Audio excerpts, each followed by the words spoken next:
What if the real reason you're stuck in life is not your circumstances, not your lack of talent, but something far more uncomfortable? What if the thing holding you back is you, and worse, you've trained yourself not to see it?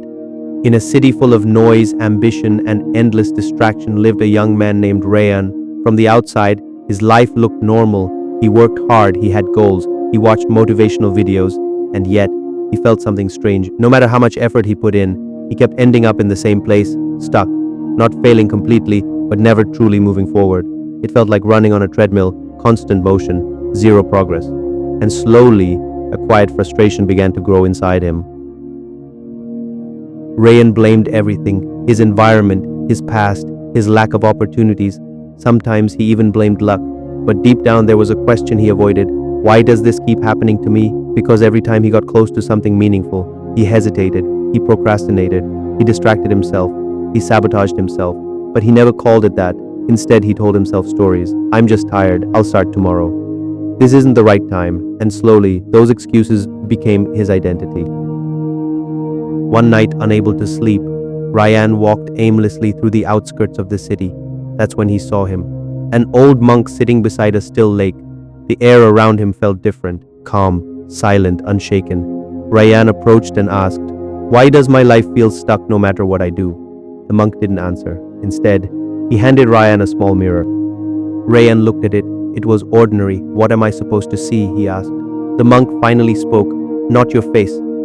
Rayan frowned. "Then what?" the monk said quietly. "The truth you keep avoiding." Rayan stared into the mirror again. At first, nothing changed, just his reflection.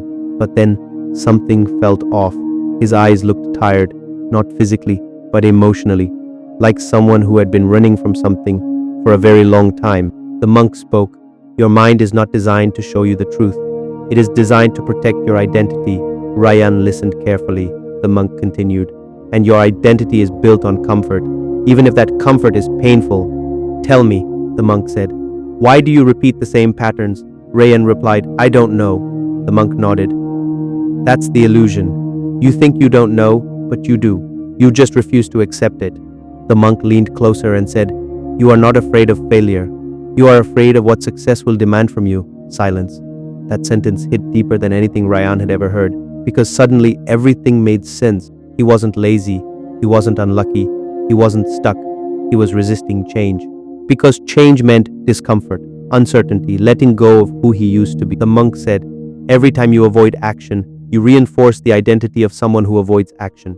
And eventually, that identity becomes you." "So how do I change?" Rayan asked.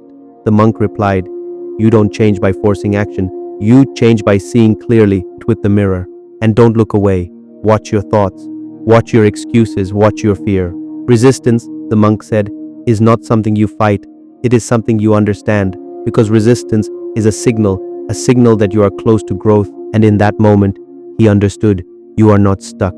You are attached. Listen carefully. You don't need more motivation. You don't need another strategy. You don't need a better plan. What you need is the courage to see yourself clearly. So today, ask yourself one question. What am I avoiding that I know I should face? Because that is your mirror. And behind that answer is your next level. Subscribe to World of Wisdom for stories that don't just inspire but expose the truth you've been hiding from.